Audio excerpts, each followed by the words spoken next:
Le mutualisme peut se développer de façon exceptionnelle. Donc je vais passer la question à Jean-Martin Cohen-Solal, qui exerce ce métier au quotidien. Est-ce que le mutualisme peut apporter des éléments de réponse à la réorganisation nécessaire des marchés financiers? Est-ce qu'il a de l'avenir devant lui? Est-ce que, au final, c'est pas procéder à un concept ou un mode de fonctionnement exclusivement européen? Et est-ce qu'il peut être porté et emporté par l'économie solidaire?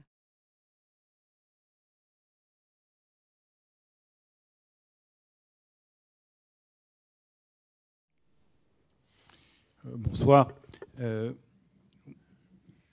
Moi, j'ai du mal à répondre à votre question comme ça, parce que la mutualité française que je représente, c'est la fédération des mutuelles santé. C'est-à-dire que c'est les mutuelles qui font le complément de la sécurité sociale, ce qu'on appelle les mutuelles entre guillemets. D'ailleurs, c'est un vrai problème parce que dans les organismes qui font le complément de la sécurité sociale, il y a 3 types d'organismes. Il y a historiquement les mutuelles, qui sont les plus importantes, puisqu'elles font à peu près 56 ou 57% du marché. Il y a les compagnies d'assurance classiques, qui font à peu près 27% du marché, puisqu'on n'a pas les institutions de prévoyance, qui font à peu près 17% du marché.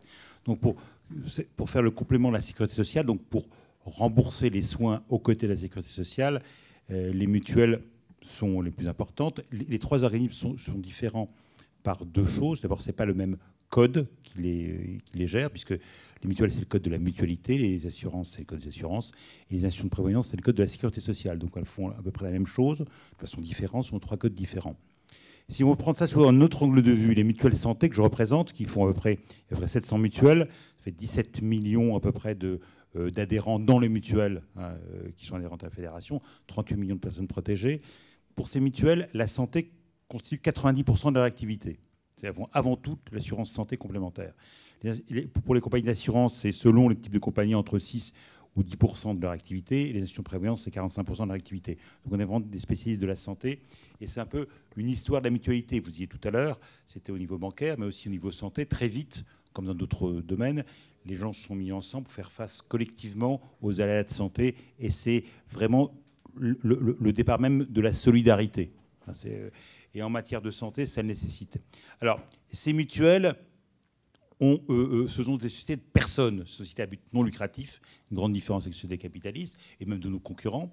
Ce sont des organismes privés, les gens ont du mal à imaginer, parce que quand on est accroché à la Sécu, on pense que c'est un organisme public, c'est un organisme privé, mais à but non lucratif, et dont le patrimoine est constitué des adhérents, mais ce n'est pas un patrimoine capitalistique. Il n'y a pas de capitaux, ce ne sont pas des organismes de capitaux. En gros, ce sont les adhérents qui décident. La gouvernance d'une mutuelle est faite par les adhérents. Ils votent en assemblée générale et ils votent vraiment. C'est-à-dire que ce n'est pas qu'une idée. Alors, ce n'est pas tous les adhérents qui votent, loin de là, mais il y a des assemblées générales, il y a un débat, il y a des gens qui viennent, qui votent et qui décident, et des cotisations et des prestations. C'est même le socle de la gouvernance mutualiste, c'est bien le vote, et on dit toujours un homme ou une femme égale une voix.